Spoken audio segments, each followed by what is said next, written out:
Okay, let me tell you something I never thought I'd say out loud. I got fined for fishing with my daughter at a lake I was told I could use in a neighborhood I literally just moved into. Yeah, I wish I was joking. I wasn't throwing loud parties, I wasn't leaving trash, I wasn't doing burnouts in the cul-de-sac. I was holding a fishing rod, standing beside my 14-year-old daughter, just trying to find some piece of peace after the worst year of our lives. And this woman, clipboard in hand, smile like a paper cut, walked right up to us and said, "That's a $500 violation. You're in breach of HOA regulations." And just like that, my quiet weekend turned into a storm I did not see coming.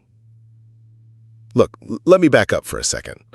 My name's Ryan, and I didn't move to Lakeside Estates to make trouble. Honestly, I moved here because my wife passed away last year, and everything after that felt broken. The silence, the empty dinner table, the way Sophie, that's my daughter, just stopped laughing. We needed a reset, something calmer, a place where we could breathe again. And this neighborhood, it looked like the brochure for peace and quiet. Trees, trails, a gorgeous little lake in the middle. I saw it and thought, that's where I'll heal. That's where she'll smile again. And for the first few weeks, it was okay. Boxes got unpacked, we learned the neighbors' names. Sophie even started drawing again. She's into wildlife sketching, birds, frogs, that kind of thing. We weren't thriving yet, but we were trying. Then came that one Saturday. The kind of day that feels made for healing, you know? Sun warm on your neck, wind just soft enough to keep the bugs away. I woke Sophie up early, bribed her with coffee and a breakfast sandwich. She rolled her eyes, called me dramatic, but she was smiling, really smiling. We grabbed our rods and headed to the lake. We weren't being loud, we weren't near anyone's backyard, just the two of us on the edge of the dock, casting lines, telling dumb jokes, swatting mosquitoes. For a while, it felt like we had our old life back. And then, "Excuse me, what do you think you're doing?" I turned around, and there she was, blonde bob, expensive yoga pants, phone in one hand, tablet in the other, like she was logging violations like bird watchers track sightings. "This is a violation. HOA Code 13.2. Recreational use of the lake is restricted. That includes fishing. You'll be cited." I said, "We just moved in. Nobody told us anything about that." "It was in last month's newsletter," she replied. "You really should check your email more carefully." Newsletter. I was still unpacking dishes when that newsletter apparently went out. I looked at Sophie. Her smile just vanished. She reeled in her line like she had just been caught doing something criminal. No argument, no rebellion, just that kind of defeated quiet that breaks a dad's heart. Because after everything she had been through, this was the one thing she still loved. I wanted to scream. But instead, I apologized. Because that's what you do when you're the new guy, right? I packed her stuff, walked her home. She didn't say a word the whole way back. That night, I sat down with a glass of scotch and started digging. No email, no welcome to the neighborhood packet, no signs by the lake, nothing. I pulled up the HOA website, which, by the way, looks like it hasn't been updated since 2007, and started reading. And sure enough, buried on page 14 of the bylaws, under a subsection about seasonal usage, was a vague line about the temporary suspension of fishing pending environmental review, which, by the way, was never voted on by the neighborhood. It was passed in a closed-door board meeting. Guess who chaired that meeting? Karen Wilson, HOA president, neighborhood tyrant, dot cop. I started checking her name, found her real estate company, found her on LinkedIn, found photos on the neighborhood Facebook group of her fishing. No, seriously, 2 weeks before I got fined, there she was, wine glass in one hand, fishing rod in the other, posing like it was a vacation ad. So it wasn't the fishing. It was who was fishing. I stayed up until 2 a.m. reading old complaints from other neighbors. Holiday decorations, too festive. Backyard playsets, a visual disruption. Flower beds, not approved flora. One guy got cited for mailbox rust. I started realizing something really ugly. She wasn't managing this place. She was hunting. So I opened a spreadsheet, started tracking every complaint I could find. The properties, the dates, the fines. And right next to them, the sale records. A pattern started forming. Families get fined repeatedly. They get frustrated. They sell. Guess who often buys them? Karen's own real estate group through shell companies. It's subtle. It's legal. And it's disgusting. That's when I found something else. The lake? It wasn't owned by the HOA. It was owned by a private developer, a group out of state who never finished the rec center project. They were bleeding money. They wanted out. I called them the next day. Didn't mention the HOA. Didn't mention the fishing. Just made a cash offer. And within 10 days, the lake was mine. I didn't tell Sophie. Not yet. Not even my neighbors. Because this wasn't just about revenge. This was about the principle. The peace we were promised. The life we were rebuilding. If she could weaponize power, then I could protect peace. She fined me for fishing? Fine. Now she can ask permission to walk around my lake. If you've ever felt steamrolled by a system that's supposed to protect your community, if you've ever gotten a fine that made your blood boil, you're not alone. Thumbs up the like button. Share this story with someone who needs to hear it, and hit subscribe, because this is just the beginning. Drop your story in the comments. What's your HOA nightmare? Mine's just getting started. I didn't sleep that night. Not because I was unsure of what I'd done, but because of what I knew was coming next. See, Karen Wellington had no idea, no clue that the lake she was about to celebrate, parade in front of the community as her shining crown jewel, was no longer hers to offer. It belonged to me. All of it.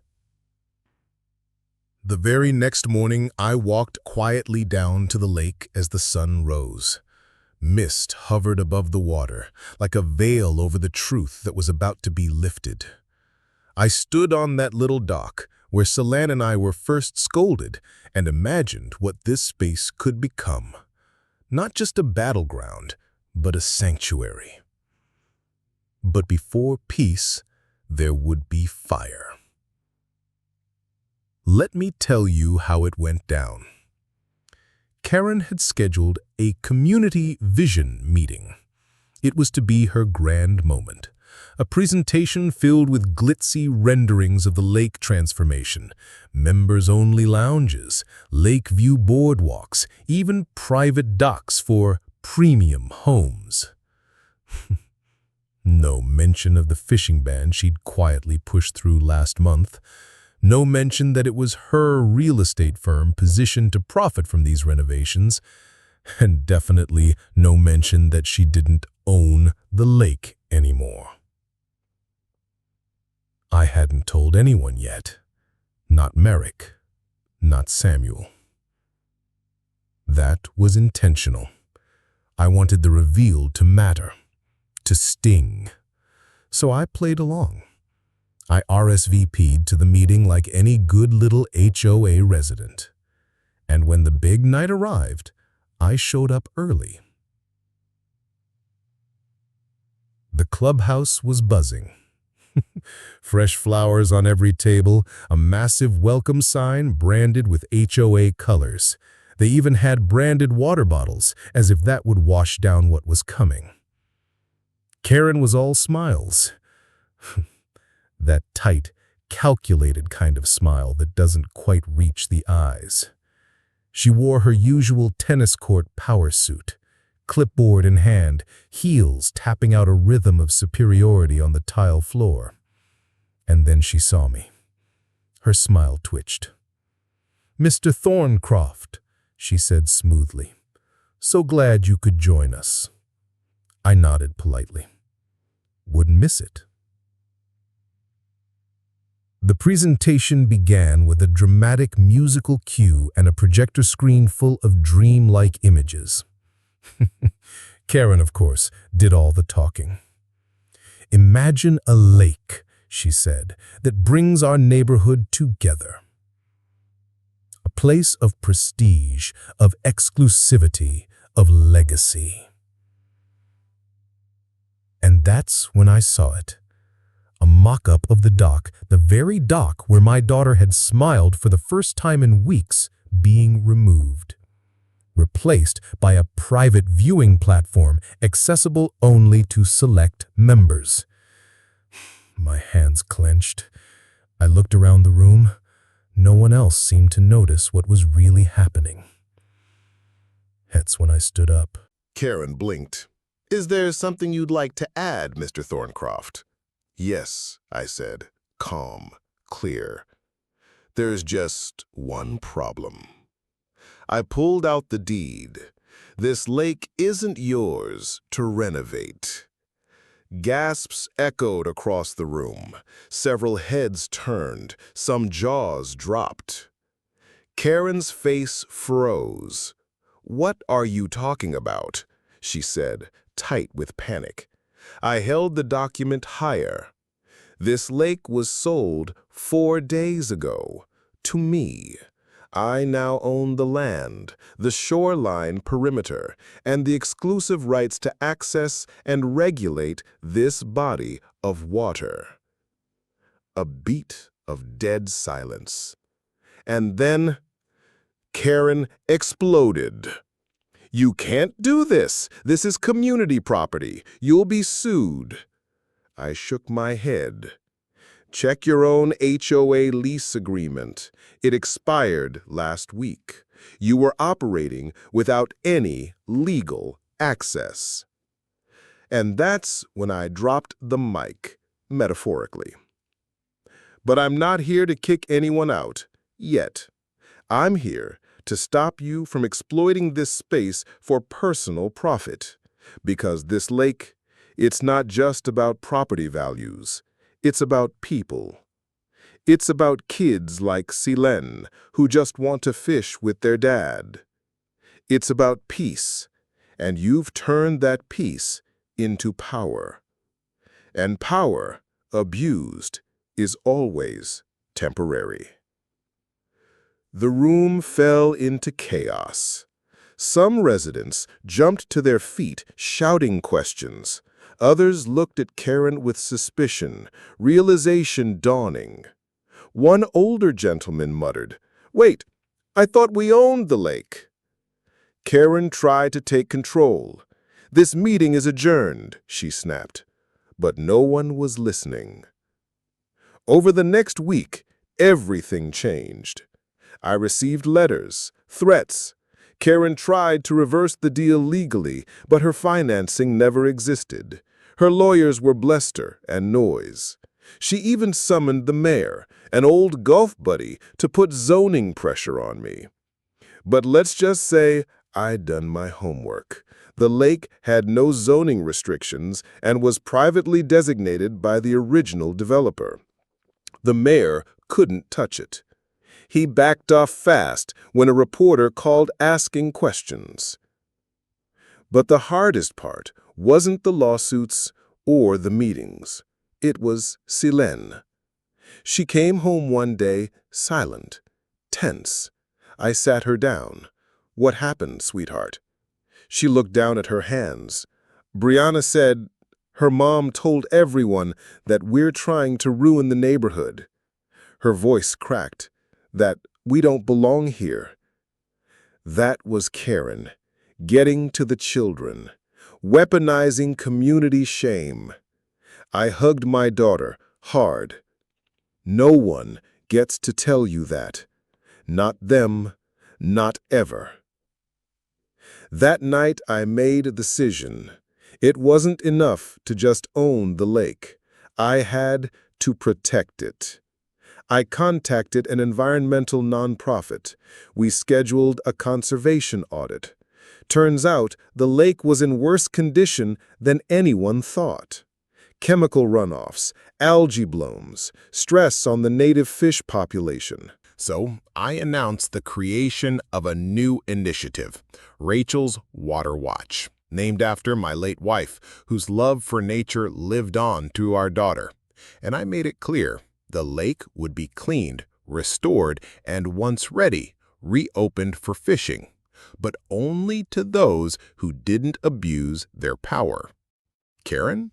She lost her footing. Her board meetings turned into bickering sessions. Residents who once nodded along began whispering. Merrick and Samuel took initiative and began organizing small backyard gatherings, informal town halls. One woman, Diana, shared how Karen's group fined her for putting up a memorial bird feeder in her backyard, just a day after she spoke out about lake access. These stories piled up, and slowly, like the tide turning, the community began to awaken. It wasn't just about fishing anymore. It was about dignity. If you've made it this far, thank you. These stories are real, and they matter. If you believe homeowners deserve better, if you've ever felt powerless in your own neighborhood, then join us. Hit that like button, subscribe for more real stories of community redemption, and share this with someone who needs to hear it. Because together, we can shine a light on these HOA nightmares and maybe, just maybe, change the ending. You ever feel the calm before the storm? Like that moment where the wind suddenly dies, the birds go quiet, and the air itself feels heavy with something coming? That was the Thursday morning before Karen Wellington's lake party. And I knew this was the day it all flipped.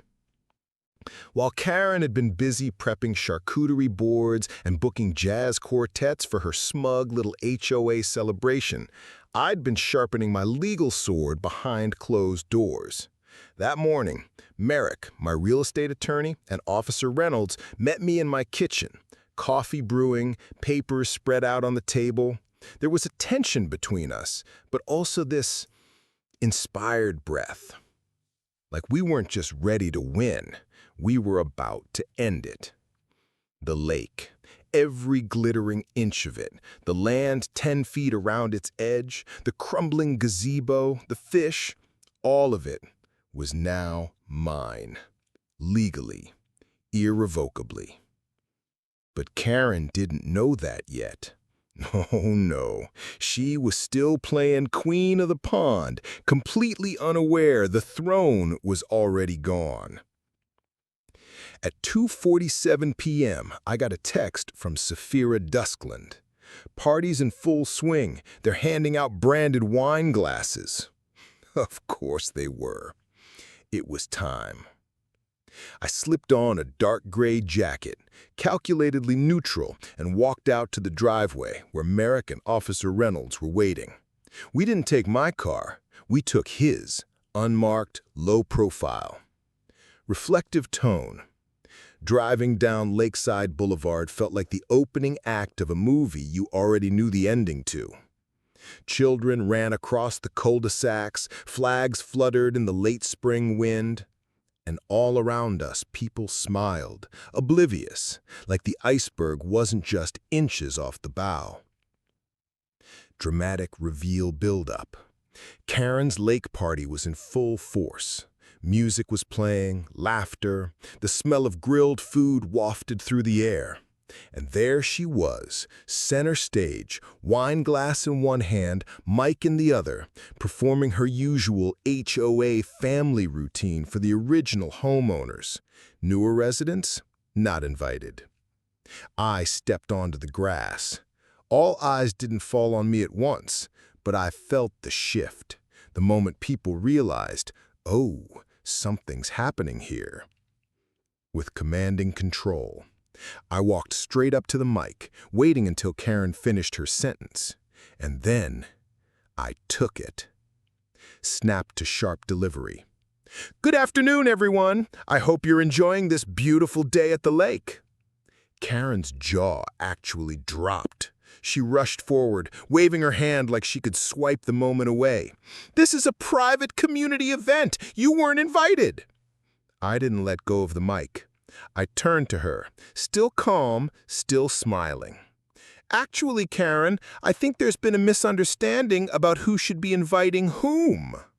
Behind me, Merrick handed me the document. I held it up, letting the golden sun catch the embossed seal just right, and then I told them. As the legal owner of this lake and all surrounding land within 10 feet of the shoreline, you are currently trespassing on private property. The silence was instant.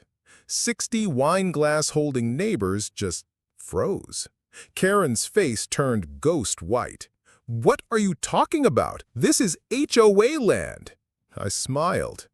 "No, Karen, it never was. It belonged to Meridian Development until 3 days ago, when I bought it. I raised the deed high enough for everyone to see, and effective immediately, I am terminating the recreational use agreement that expires in 28 days anyway."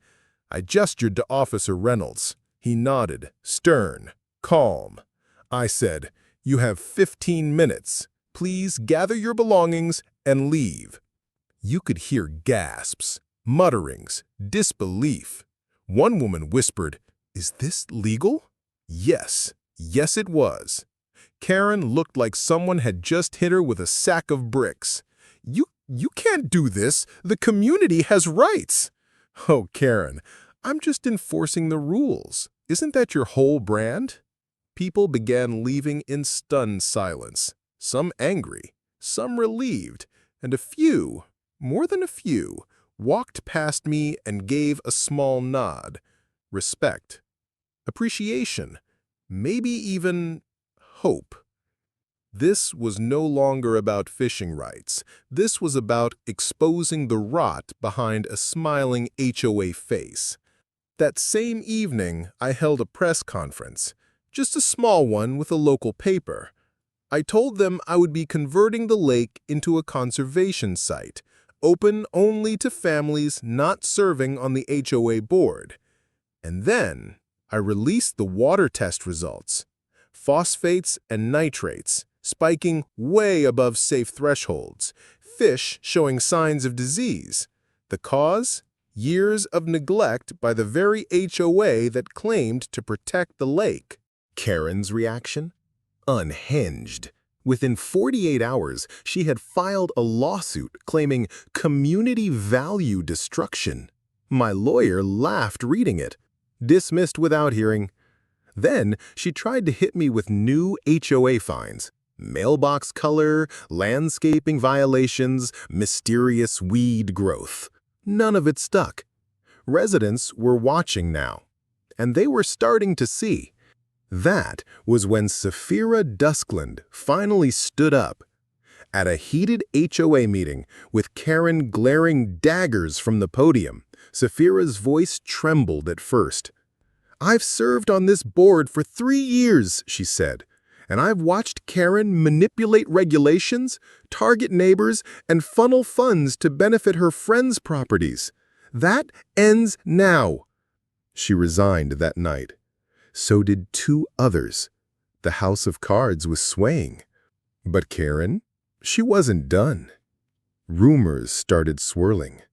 She said I was planning to privatize the lake for personal gain, told people their home values would crash, that crime would rise, that I was secretly going to turn the area into a trailer park.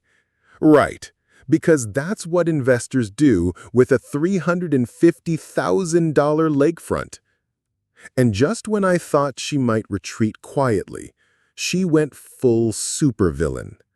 One night, around 1:13 a.m., security cameras I had installed caught something chilling. Karen, 2 HOA board members, and a flashlight. They crept up to the lake and poured something into the water. A small bottle, right where children fish. I had everything on video.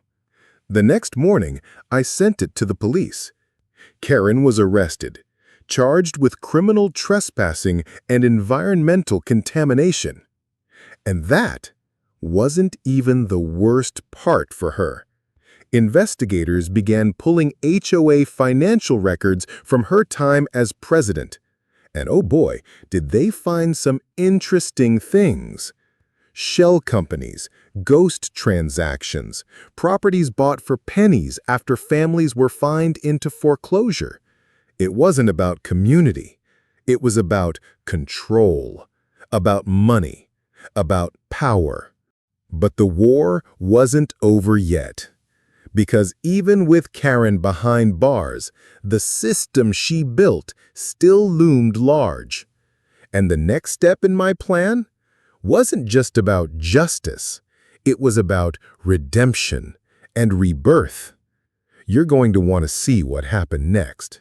Okay, so you remember how in part 3, the entire community found out Karen had been trespassing and even contaminating the lake? Yeah, well, that was just the beginning.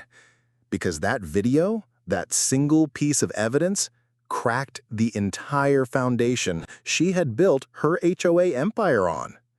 And once that crack formed, it didn't just spread, it exploded. The very next morning, the police showed up at Karen Wellington's house, not for a casual conversation. She was arrested. Criminal trespass, environmental tampering, tampering with community property. And that was just the first list of charges. But while Karen sat in a cold interrogation room, the rest of us were watching something incredible unfold. It started with whispers. Is she really gone? Can we finally do something about the HOA now? That night, I hosted a quiet meeting at my house. Just neighbors, no titles, no agendas. And you wouldn't believe it. Nearly every single household showed up, even the ones who used to keep their heads down before. They came. Because now they knew this wasn't just my fight. It was theirs too. I stood in front of them and said this. Look, I never wanted to be the guy who fought the HOA. I just wanted to fish with my daughter. That's it. But Karen turned this into a war. She lied, manipulated, bullied. And now we've got a choice. We either rebuild this community together or we let the next Karen come right in and take her place. And then I told them what I'd been working on, in secret. Remember that lake I bought? What if I told you I didn't buy it for myself? I bought it for all of us. I laid out my plan. Transfer ownership of the lake into a community trust. Require 3 major reforms in return. 1. Restructure the HOA leadership. No more 20-year reigns, term limits, transparent elections. 2. Rewrite every single HOA rule with resident input. No more silent enforcement. No more targeted citations. Fair, clear, public. And 3. Establish an independent ethics committee. Not run by board members, but rotating residents with 0 ties to leadership. You could have heard a pin drop. And then I dropped the big one. During the past month, I said, I've also been purchasing mortgage notes from the bank. quietly, carefully, legally, including Karens. Gasps! Actual gasps. One guy even dropped his plastic cup. Let me explain what that means. See, using my financial connections and Samuel's contacts at Lakeside National, I'd acquired the mortgage notes on about 20% of the homes in our community. Not to kick anyone out, not to play landlord, but to protect them. Because I knew what Karen had done before. I saw the pattern. She'd harass families until they sold, then have her shell companies snap up the properties at a discount. But with me holding the notes, that cycle ended permanently. I reassured everyone, I'm not here to foreclose on anyone.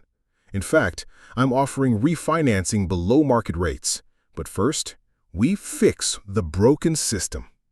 And you know what? That room erupted, not in anger, in applause. People hugging, crying, clapping, because for the first time in years, there was hope. The vote to oust the current HOA board? Unanimous. Karen's closest allies resigned within the week, some of them facing civil lawsuits from homeowners they'd unfairly targeted. Karen's real estate company, Wellington Properties, collapsed under investigation, and her mansion sat on the market for over a year. No takers. Toxic reputation doesn't sell well. As the dust settled, we held a public ceremony at the lake. We renamed it.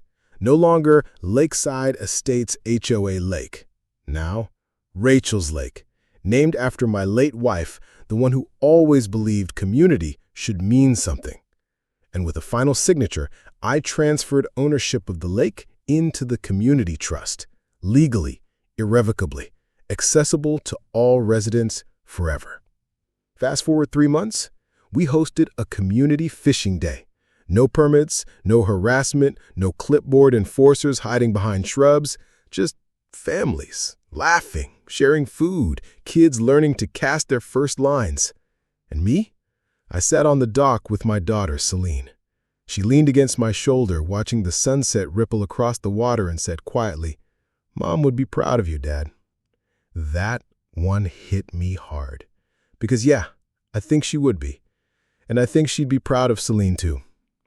1 year later, the community, thriving. We became a model for HOA reform. Neighboring developments started copying our bylaws. The ethics committee, still rotating residents. Safira Duskin, our new HOA president, kept every promise. Transparent budgeting, open town halls, actual listening. As for me, no, I didn't run for mayor, even though they asked. Instead, I started a scholarship fund in Rachel's name for kids who lost a parent to cancer. Because sometimes the best revenge isn't revenge at all. It's building something better. So, if you're watching this and you're going through your own HOA nightmare, just remember, never underestimate someone who understands the rules and has the patience to wait for the perfect moment to use them. That moment could be yours. If this story gave you chills, or if you're facing your own HOA drama, like, subscribe, share this video with someone who needs to hear it. Because the more we talk about these stories, the harder it gets for HOA bullies to hide behind their rules. Stay strong, stay sharp, and stay ready. You know, it's funny. A year ago, I thought the biggest thing I'd have to deal with was unpacking boxes and figuring out where to hang Rachel's paintings in the new house. I didn't expect to end up in a chess match with a power-hungry HOA president by a lake and completely overhaul an entire community. But here we are. And what happened after all the dust settled? That's the part I want to tell you now. Because when you fight for what matters, truly fight, the ripples don't stop at the shoreline. They carry forward. They change everything. It started with the first real community event since the scandal. And no, not one organized by the HOA. We called it Rachel's Day. Yeah, we renamed the lake. Rachel's Lake. Not out of spite, not as some power play, but because she deserved to be remembered with love, not illness. The woman who painted the sky like it was her own canvas, who once told me, still water always reflects the clearest truth. She deserved more than a stone or a bench. So, we gave her a lake. And that first Rachel's Day, it was beautiful. Smiling through tears, kids everywhere, fishing poles in hand, the smell of grilled burgers, homemade lemonade. Laughter rising like a hymn. People talking who hadn't even made eye contact in years. No passive-aggressive rule reminders. No Karen in sight. Just neighbors. Being human. Now I know what you might be thinking. All right, Ryan, cool ending. You got your win, community's happy, Karen's gone. That's it, right? Not quite. Because what happened in Lakeside didn't stay in Lakeside. 3 months later, I got a message. A woman from a neighborhood 4 towns over. We heard what happened. We've been dealing with our own Karen for years. Any advice? Then another. Then 3 more. Word was spreading. The press had picked up on the HOA coup. Man buys lake to end HOA tyranny made national headlines. Grinning. Someone even made a meme of me holding a fishing rod like a lightsaber. Use the bait, Ryan. Yeah, I printed that one out and framed it in the garage. But what mattered more was the momentum. I teamed up with Merrick, Sapphira, and Samuel. We drafted a free HOA ethics toolkit. Documents, templates, bylaws with transparent voting rules, even a whistleblower clause. And we made it public. Free. No paywall, no hidden agenda, just one mission. Never let another community get hijacked like ours did. Rachel's Lake is now a designated conservation learning site. Local schools visit every spring. Kids learn about biodiversity, water quality, and, yes, how to fish responsibly. Selene runs the junior angler program now. She's 14, going on 30. That shy kid who used to cling to my arm at HOA meetings. Now she's up there giving speeches about wildlife ecosystems and how to tie a line knot better than I can. Rachel would be so proud of her. And proud of all of us, honestly. Remember Diana, the young widow with the violation notices? She now runs the community garden we built near the lake. Maria Gonzalez, she and her foster kids, they're the first family to receive a grant from the Rachel Thorncroft Scholarship Fund. Yeah, I started that last fall. It's for children who've lost a parent to cancer, just like Selene. We're small now, but growing. And every name added to that list is one more family that gets to feel seen.